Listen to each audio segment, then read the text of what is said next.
Hey, what's up guys? It's Victor from Cyborg for Life, and I'm finally back with another video. I know it's been a good few weeks, but I took a week off from the gym. I was traveling, then when I got back, I had to catch up on some shenanigans, crazy life stuff. But anyway, today I want to talk about the responsibility that a patient has when undergoing their lengthening surgery. And what I mean by this is that if you make up your mind to go through with the procedure, you probably already have a lengthening goal set in mind and you're determined to hit those numbers. And in the past, I've did videos and briefly touched on that you'll need to observe and be realistic along the way. But today we're going to delve a little deeper into this. So I want to start off by talking about the lengthening devices. And most of you probably know, but for those of you who don't, the devices that do the lengthening of your bones can have different extension capacities or how far they can lengthen. Okay, for example, the internal lengthening devices like the precise nails can extend up to 8 centimeters, whereas other internal devices or external devices can do more. Now, this is where the dilemma comes in because you, as the patient, have a certain muscle length potential that cannot keep up or at least match the lengthening device capacity.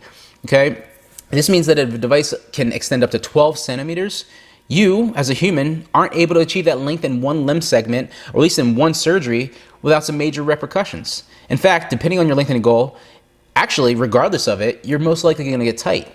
And yes, it's your responsibility to do things like physical therapy and stretching at home to maintain as much flexibility as possible. But if you go beyond your body's potential, you can end up with a complication like an irreversible muscle contracture, meaning that physiotherapy won't necessarily help and you're going to need additional soft tissue procedures to fix it. Or worst case, you might have to undergo something called leg shortening, which is not what we're about here on this channel. So now the good thing is that most leg lengthening surgeons would never let this happen to you because they observe you along the way, checking for things like extreme tightness and other complications. And many of them actually set limits in place before you start out, like maybe 6 centimeters on the femurs or 4 or 5 centimeters on the tibias. But if the lengthening limits are blurred or not clearly defined at the start, things could get real risky real fast. And this is why I made a video a while back on how much length is safe to do based on published literature from several experienced limb lengthening surgeons and experts in the field, which is often said to be a max of like 8 centimeters for the femurs and maybe 5-6 centimeters on the tibias before contracture complications present themselves. But even this isn't set in stone because then you have patients who have forms of dwarfism who have a greater muscle potential than other patients. So what I want to leave you with in this short video, it's going to be a short video, is that if you're planning to go through with lengthening for height enhancement or fixing a large discrepancy, your responsibility as a patient is to pick a realistic goal and to give feedback to your surgeon and physical therapist during your checkup and sessions to let them know what's going on so they can help hold you accountable to those safe lengthening limits.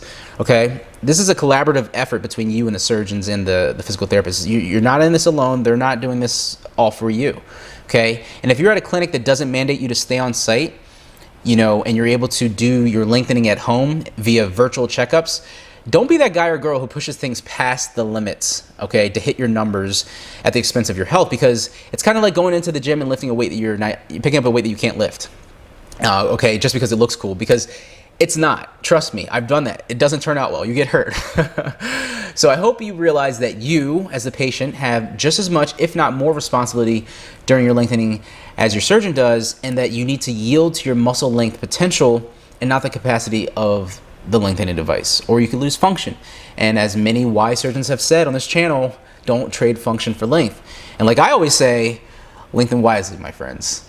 All right, guys, that's all I have for you today. I hope you found the video helpful. If you did, go and hit the like button. Be sure to subscribe. And if you have any suggestions for new videos, go ahead and feel free to post them below, comment, whatever you want to do.